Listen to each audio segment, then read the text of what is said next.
everybody, it's Slasher Dude 2000, and surprisingly, this is my real face. And the reason why I'm dressed, I guess you could say I'm dressed up a bit, is because, you know what? I'm gonna give you guys a little word from a great friend on the YouTube channels. I will leave a link down to his name, but here we go. This is a paranormal club, and this is our horror movie reviews, where there is no measure when it comes to terror and entertainment. My friends, we have arrived at our final destination. Yes.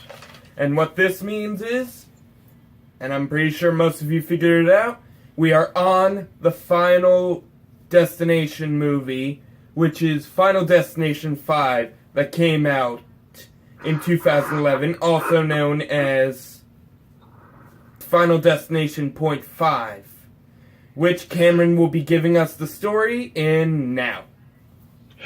Yes, essentially, as all Final Destination films begin, there is a disaster. This time it's a natural disaster. There is a storm that causes a catastrophe on a bridge, and our main character is Sam, and he has a premonition, and he escapes the natural disaster, if you will. And as happens within the Final Destination films, after the catastrophe has been escaped, or there are survivors, Death has its own design and wants to go after them, and Death does. Right. Onto the cast. This was directed by Stephen Quayle. It was produced by Craig Perry. It was also produced by Warren Zide. Screenplay was done by Eric Heiser. Music was done by Brian Taylor, just like in the fourth movie. We have cinematography done by Brian Pearson. The film locations are Catalyst Paper Corporation, also known as The Factory. We have the Bollard Power Systems, which is the Presage exterior. Lionsgate Bridge, which is the bridge collapse. We have Fish Shack, which is Le Cafe Miro 81. We have the Thunderbird Winter Sports Center, which is the UBC. We have 4300 North Fraser Way, which is the Presage interior. And Alexander Gasto, which is Ming Young Spa. And now onto the characters. We have Nicholas D. Augusto as Sam Luton, known for House MD in the Detox episode. Gotham as Harvey Dent, and Drive-Thru as one of the characters in that. We have Emma Bell as Molly Harper, known for Frozen, and it's not the one you guys are thinking of. It's that not very well known skiing horror movie about the girl on the ski lift. She could not let it go. What? In that movie, they could not let it go. Oh, God. She was also in Hatchet, too. She also plays a character in The Walking Dead. I believe it was Beth. She is also in Arrow, and she was in Lucifer. Which you guys, I don't know if you know this, but Lucifer and Arrow and The Walking Dead are three of my favorite shows. I'm kind of pissed that Lucifer is gone. But on to the rest of the characters. We have Miles Fisher as Peter Friedkin, a musician and actor. We have Ellen Worrell as Candace Hooper, not very well known. Jacqueline Marciones Wood as Olivia Castle, known for Arrow and Anger Management, the TV show. We have PJ Byron as Isaac Palmer, known for Bruce Almighty, Evan Almighty, Horrible Bosses, The Wolf of Wall Street, Rampage, the new movie that just came out, Hannah Montana, and The Legend of Korra as Bolin. We have Arlen Escopezo as Nathan Sears, and I'm pretty sure we've mentioned this name before because he is Lawrence from Friday the 13th, 2009. Ah, yes. We also have David Kushner as Dennis Lapman. Everyone, I'm pretty sure, knows David Kushner. He's a part of the Anchorman series. He's from the Dukes of Hazzard's movie, I believe. I believe it's the movie. He's on Snakes on a Plane, Barnyard, Paul the Alien. He's that dumb-ass theme park owner from the Piranha 3 Double D movie, and he's also Howard in Krampus. We also have Courtney B. Vance as Agent Jim. Okay, I'm just gonna focus right now for a minute. Let's just focus on his name. Courtney B. Vance? Courtney. Agent Block? Yes. Question: who would name their son Courtney? Why are there guys named Stacy, or why are there guys, there's a lot of guys with, I've never heard of Stacy before. Stacy Keach. Oh. Yeah, I don't know who that is. Oh, he's been in all sorts of films. I believe he was in Body Bags, that was directed by John Carpenter. He's an older actor. He's not as much around now, but... Oh. Well, Jim Bullock was in The Hunt for the Red October. He was in Terminator Genesis, The Mummy, and he was also in The Isle of Dogs.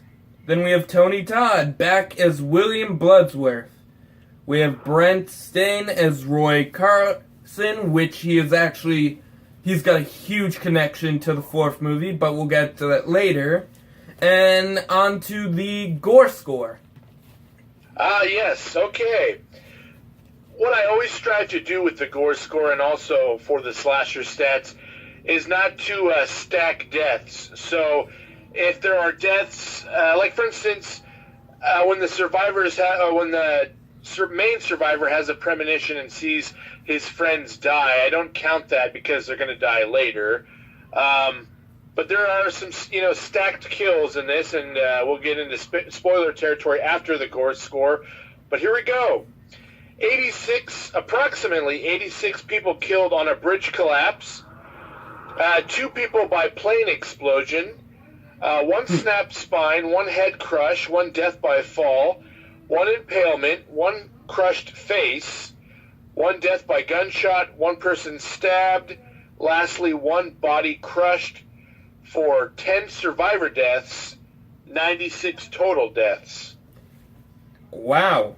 And actually, I'm pretty sure that's the second largest amount of deaths in this movie series compared to the first one.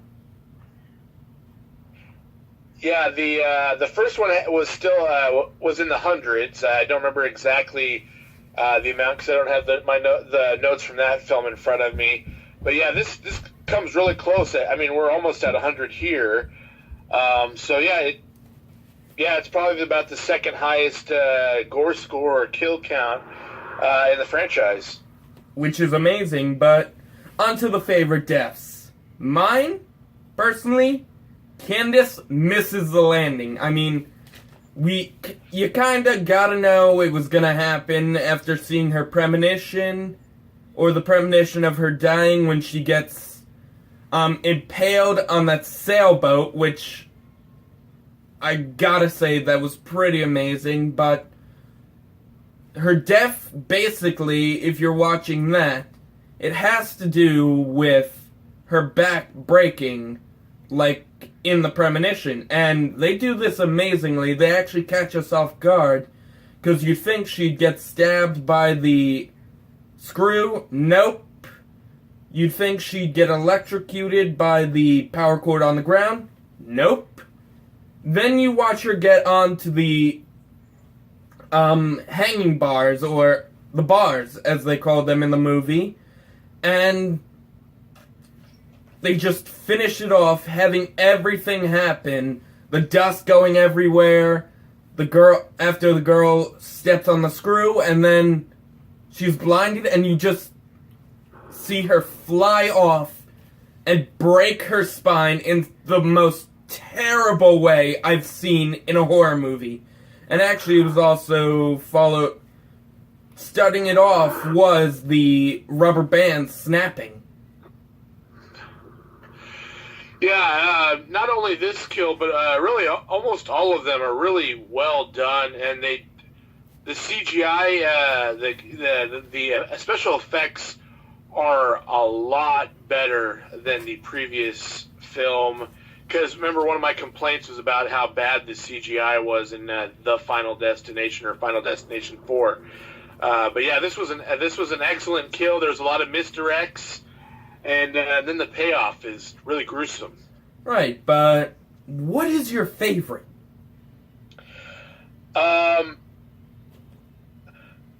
Yeah, so I like the snapped spine, Candace's death. Both the kills that happened in the factory, I just thought were really gruesome. Dennis getting that wrench shot right to his face, I thought was really just horribly brutal. And then Roy getting that hook, impaled with that hook, I thought was really brutal as well. They may not be the most inventive kills, but they were just incredibly brutal. Like, I would not want to go that way at all. Right. Least favorite kill would be Dennis dies by wrench and belt sander. I am sorry, but I was gonna put Block getting shot 6 times, but this was just, it was inventive, but it was the least interesting one out of the whole movie. Yeah, I mean, so I praised it for the brutality, but if you notice, in every Final Destination film, they have these deaths that they just, there's not a lot of setup to it, it just kind of happens. It's usually like somebody getting hit by the bus, or this was, for Final Destination 5, this was that, that little quick, let's get the character down and out, and then let's move on with the story. I mean, honestly, I can't argue. I did like his premonition death way better, just watching him get burnt by that hot-ass tar, and just, I would not want to go out the way of the tar monster, as I should say. Oh, that would have been great for the gore score. Death by tar. Yeah. It would have been. And as we do every Wednesday, well, Friday today, most gruesome death. Roy becomes a fish. Yep. If you know what I mean. I mean, just watching, I know it was supposed to be for, Nathan, but just, wow. And you just see him slide down the hook, and then you watch as it goes through his head, and at the end, just to give that one last queasy feeling, or shiver down your spine, they shoot the hook even further through his head, and it's just, wow. Yeah. On to the trivia, I guess. Which, I've got some news on that Olivia death. Or, as you said, falling from heights to die.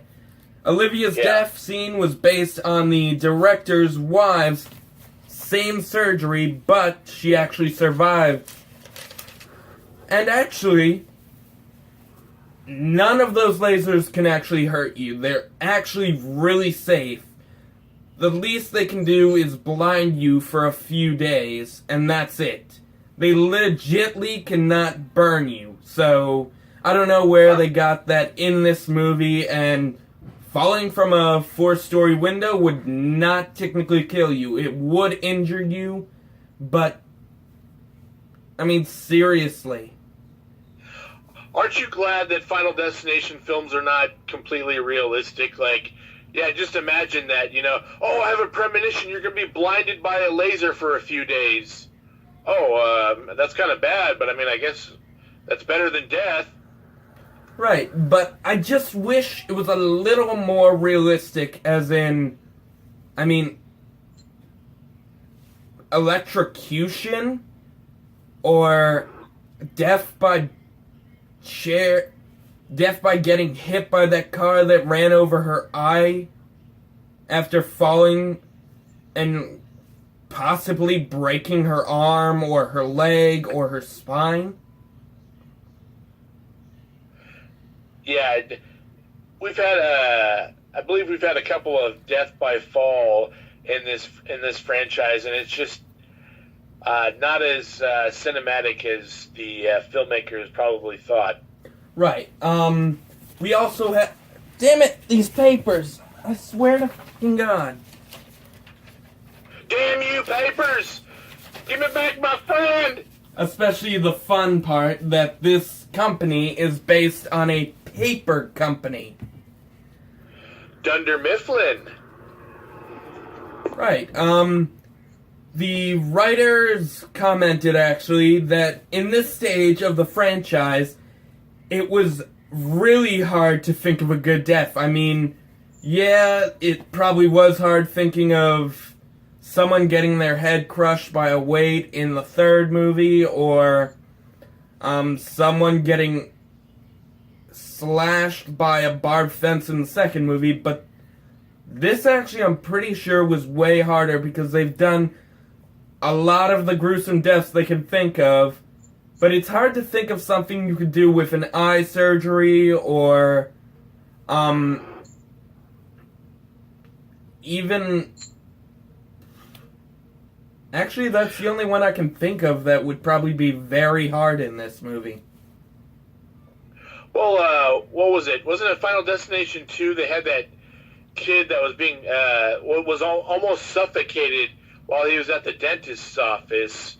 So, I mean, there are ways to make medical appointments into... I mean, it plays on a very real fear that we all have when we go to the hospital or to the doctor's office.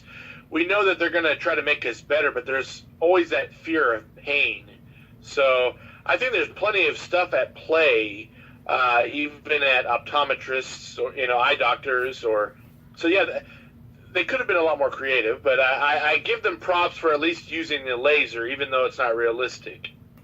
Right. I mean, there is something I could think of: the machine breaking or it being too old and it falling onto her and crushing her. Almost a bit similar to the bathtub scene in the fourth movie.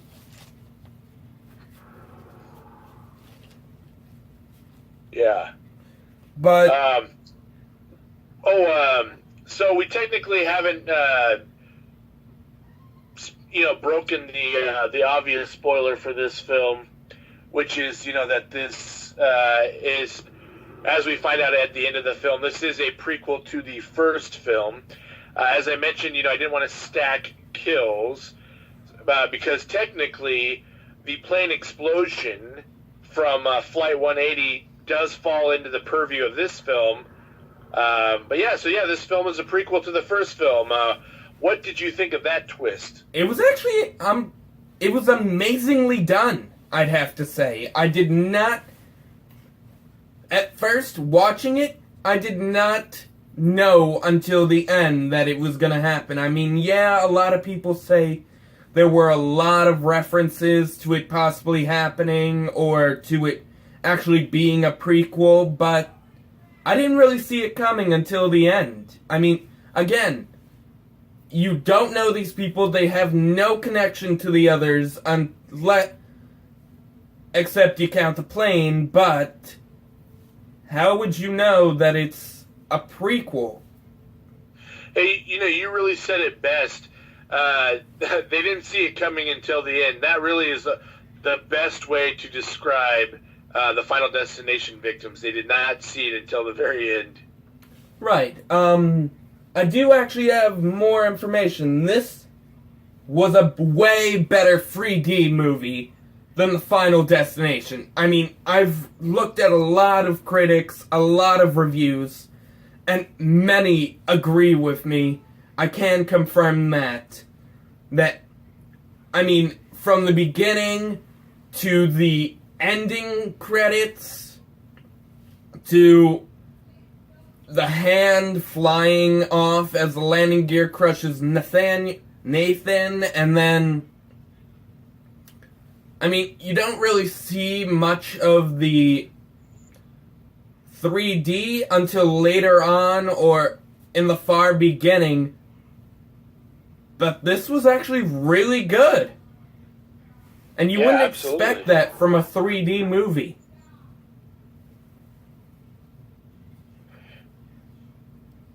Yeah.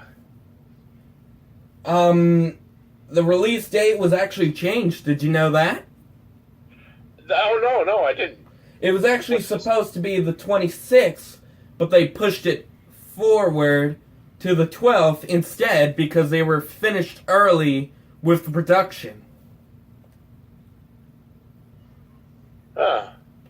Yeah, and this was the first movie with a human killer, technically, but also having death. We have the human killer of Peter at the end, and then we have death taking over throughout the rest of the movie. Yeah, speaking of Peter, I found it was kind of interesting how similar he reminded me a little bit of Ian. If you remember in Final Destination 3, Ian lost his girlfriend at the Home Depot like store, and then in the third act he's trying to essentially kill Wendy and Julie. So I kind of felt like it was maybe a nod to Final Destination 3, Peter going after Sam and Molly. Actually, if you focus in most of the movies, there is except for the second one, there is technically a similar thing in all of them, like Carter in the first movie because Terry's dead, 3 with Ian, 4 with, god damn it, Carter, and then in the 5th one, yeah, we've got Peter. Okay, I didn't notice that. Alright, yeah, that's a good observation. Most people that lose their love... You know what, I guess in the second one we could put Nora on there, but if you notice, those who lose loved ones, or a family member, or a special friend, they start to lose it close to the end, and they end up dying at their own fault later on. I mean, literally, they go insane and cause their own death. Yeah. But on a deeper note, the ending montage can be seen as a foreshadowing technically, because again, this is a prequel, so then we're basically watching everything happening in like kind of a vision, if you'd say, if you watch all these movies in order, or it could be basically a fun slideshow of all we've been through in this series. Yeah, it was a great way to bring the series full circle. Even though I have heard there's supposed to be a 6th and 7th one, which, surprisingly, it's been very long compared to the other movies, which only took about 3 days, where this one, between the 4th movie and the 5th movie, it only took 2 years to make. And correction, 3 years. 3 years for each movie. Yeah, we're going on 7 years, and we still we haven't had a sequel, which is weird because this film technically did very well. It had some positive reviews in comparison to the. It did really well, so I'm kind of surprised that they kind of dropped the ball on it. Well, there still are rumors that it's still gonna happen. I'm just pretty sure they're trying to think of a new way to do this, which is actually gotta be really hard since they've done almost every natural disaster you can think of, including in the comics and the books. Yeah, I kind of made a joke. I think it was after we were while we were reviewing the first one, I believe, that taking it into space actually might be kind of interesting. Right. I remember that. That is a good idea, but I don't think the producers want to go that far yet. Ooh, what about either a high school trip or college students, whatever? You know, you pick a demographic that you think will be marketable, that go on a ski trip. We've never had like a wintry themed Final Destination. Yeah, that could work. Have you noticed this movie actually goes back to the basics? What do you mean? It's literally a lot. It's basically going to what the first movie is known for. The dark themes, it's a lot calmer, and it basically, again, uses what we loved in the first movie and brings it back where everything else, everyone knows each other, everyone's... Yeah, okay, yeah. There was a lot less camp in this film because the last two films definitely had a bit of camp to it, you know, a little cheesiness, if you will. Yeah, this film was a little bit more grounded, not necessarily realistic, but just a little bit, you know, streamlined, I guess is the best way to put it. Yeah, a lot more straightforward. Right, and best songs, surprisingly, in the... Oh, wait, it grossed $118.2 million worldwide, and sadly, that's not as good as the first movie. It's actually, surprisingly, came second place to another movie. It slipped my mind, surprisingly. I thought I'd remember it, but, yeah, lost to two other movies in the starting box office. Oh, are you sure it didn't make more? I thought it made like over 150 million. No, I looked this up. I looked up the entire stats, and this is actually how much it made. Oh. Well, it still made a profit because I think the budget was only like 40 million. So it made money back. Best songs, as I was saying, surprisingly in this movie are Dust in the Wind by Kansas and If You Want Blood, You've Got It by AC/DC, which, yep, you know my love of rock and roll. I mean, I love Devour in the fourth movie. I liked Highway to Hell in the second movie. But it's just this movie, they legitly used the rock theme in the ending montage perfectly. I mean, literally, the song's talking about blood, and you've just got all this blood coming at you in 3D, and amazing. Yeah, absolutely. And if you notice, there was a music cue like many of the movies, and in this one, it was Dust in the Wind. I mean, Nick hears it in the on the radio in the bus during the first premonition, and then as we go into the airplane and he's putting on the headphones, there it is again. I mean, I love this franchise and their music cues to show us right when it's gonna happen. Yeah, there's good setup, good misdirection in some of the kills, and then the execution when it pays off. Yeah, this film is really one of the better installments. I actually enjoyed it more than number 3. I know number 3 is considered one of the best, but I like this one even more than 3. Right. Actually, I kind of like these characters a lot more than the rest of the movies. No offense, number 1. I mean, yeah, we liked them. We were okay with 3. But here, I mean, you get to know all the shit Nathan goes through with Roy.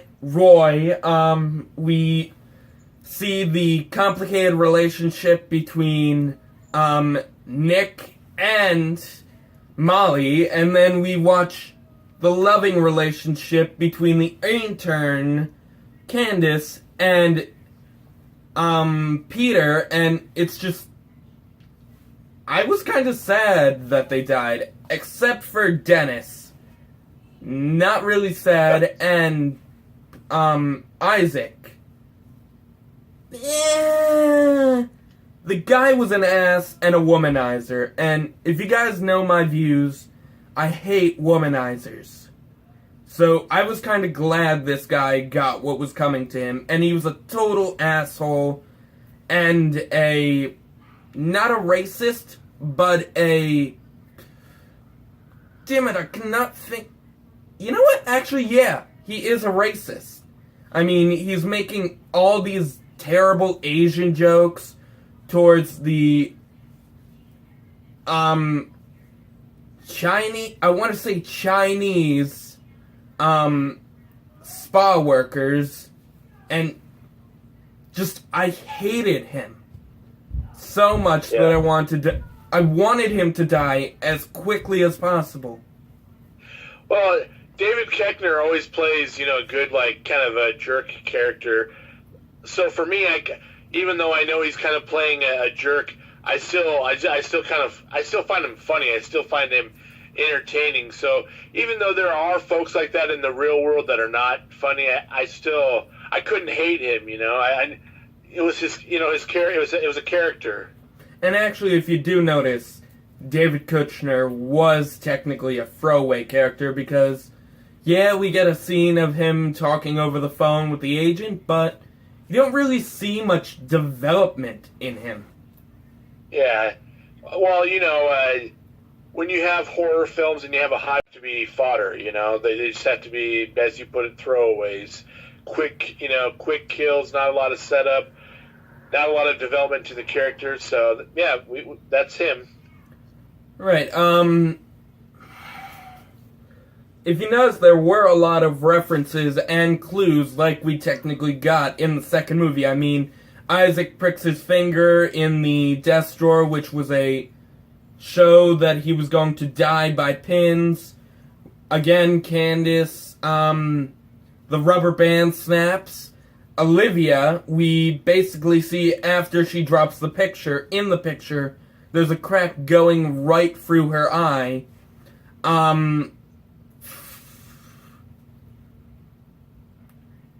Yeah, that's the only ones I noticed, surprisingly.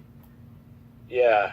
Well, I think we've gone over just about everything with the movie. I mean, obviously there's plenty of stuff that we can do to deep dive into it, but we were getting to ranking this film, and for me, I think we're in agreement. Feel free to, say otherwise.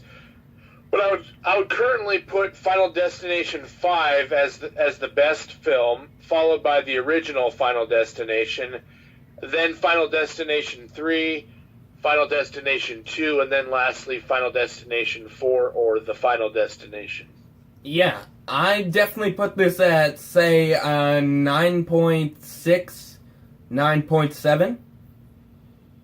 Yeah, I put it around a 9, but 9.6, not that much difference. So yeah, we're in the same ballpark.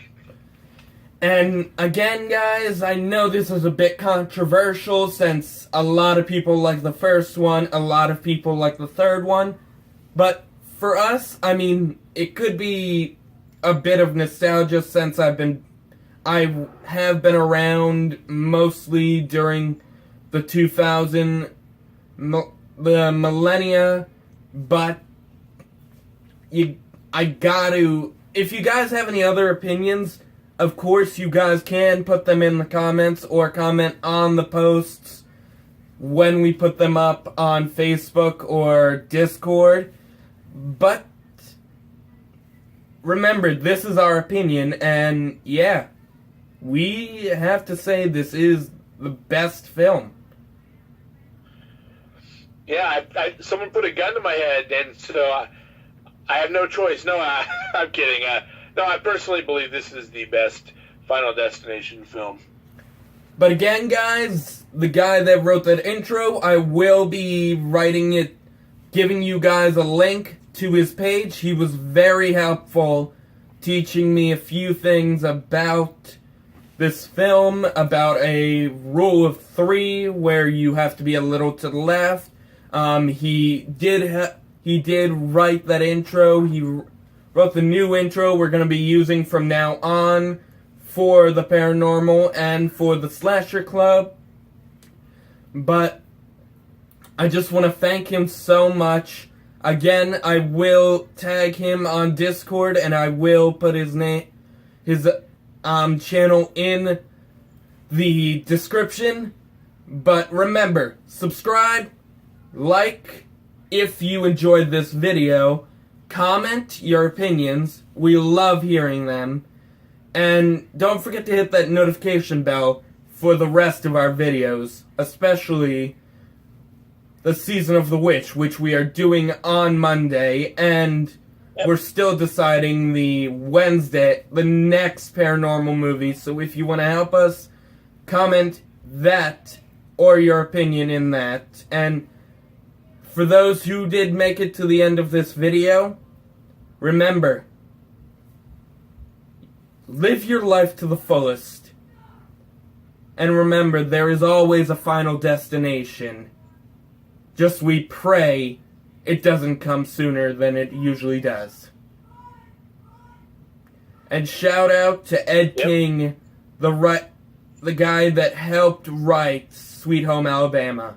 Amen to you. He died 68 years of age. And thank you for your work in the music industry. Any final words, Cameron? I was going to say wear sunscreen when you said live your life to the fullest, but we moved on to Leonard Skinner, so just kick out the jams, play some good tunes. The summer's almost over, folks. But we're still going to be here through the rest of the year and on, and it's all thanks to you. Good night, ladies and gentlemen, and we will see you on Wednesday and Monday.